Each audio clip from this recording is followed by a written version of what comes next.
नमस्कार, मी रश्मी. आपण बघत आहात शंखनाद न्यूज. आज आपण आलो आहोत ग्रामीण उद्यम एक्सपोमध्ये. तर इथे सुशिक्षित शेतकरी म्हणून ओळखल्या जाणाऱ्या वैजयंती मॅमसोबत आज आपण बोलणार आहोत. चला तर आज त्यांच्याशी संवाद साधूया. मी वैजयंती गोखले, माहेरची वैजयंती घारपुरे. माझी सुकळी घारपूर येथे शेती आहे, ती हिंगणा तालुक्यामध्ये येते. मी माझ्या 10 एकरच्या क्षेत्रामध्ये विविध गोष्टींचा उपयोग करत असते. त्याच्यानंतर माझ्या शेतामध्ये सोयाबीन, तूर, कापूस, धान, गहू, चणा तसंच पाऊण एकरवरती विविध प्रकारचा भाजीपाला मी घेते. माझ्याकडे टोमॅटो आहे, वांगे, कारले, त्याच्यात चवीच्या शेंगा, मिरची पावडरही आहे माझ्याकडे. यावर्षी मी प्रोसेसिंग केलेलं आहे मिरची पावडरवरती माझ्या, आणि स्वतः प्रोडक्शन चांगल्या क्वालिटीचं लोकांना विकण्याचा माझा मानस आहे, जो आता कितपर्यंत यशस्वी होतो हे ग्रामीण याच्यावरून समजेल, प्लॅटफॉर्मवरून. त्याच्यानंतर कापसासाठी शेतकरी सतत ओरडत असतात. आता मी पण कापसासाठी वेगळं एक मार्केटिंगचं क्षेत्र निवडायचा प्रयत्न करते आहे की कापूसही आपला चांगल्या भावाने विकला गेला पाहिजे, याच्यापासून आपण आपली फायदा करून घेऊ शकतो.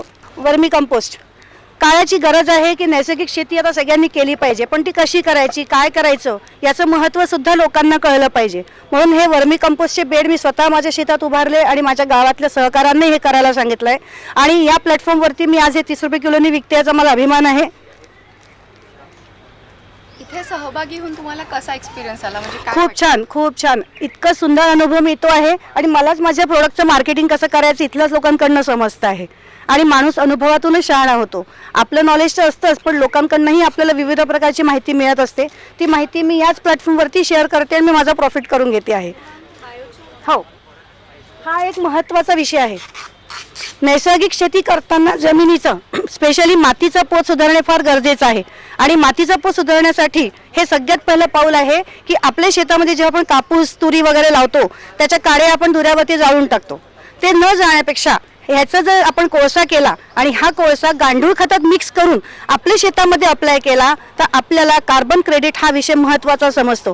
कार्बन क्रेडिट म्हणजे आपल्या जमिनीला कार्बनची गरज आहे, तो फ्रीमध्ये कार्बन आपण जमिनीला देऊ शकतो. म्हणून बायोचार हा खूप महत्त्वाचा विषय आहे, आणि हा सगळ्या शेतकऱ्यांपर्यंत पोहोचवण्यासाठी मी इथे प्रमोशनसाठी आहे.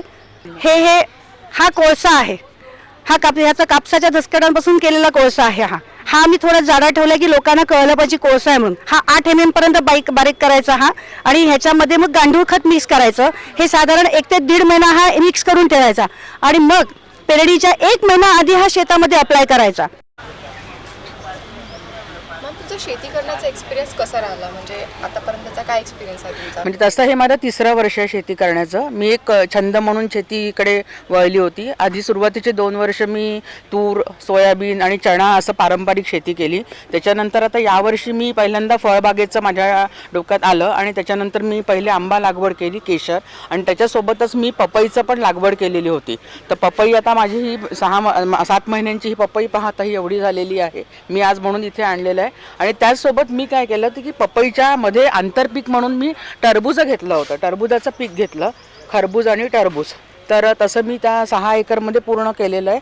तर आता माझं टरबूजाचं ही शेवटली तोडणी झालेली आहे. मी जवळजवळ 15 टन टरबूजं विकलेले आहेत, आणि आम्ही टरबूजं घरपोचही सगळ्यांना नागपुरात दिलेले आहे. तर त्याला सगळ्यांनी अगदी भरभरून मला प्रतिसाद दिलेला आहे. आणि आता अशीच अपेक्षा मला माझ्या या पपयांकडनं सुद्धा अपेक्षित आहे की मला असं हा मिळेल. आणि या ग्रामीणमध्ये येऊन मला त्याचंच हे वाटतं की मला लोकांनी 2 दिवस झाले खूप सुंदर प्रतिसाद दिलेला आहे. सगळ्यांनी माझा नंबर घेतलेला आहे आणि नक्की घेऊ म्हणून सांगितलेला आहे.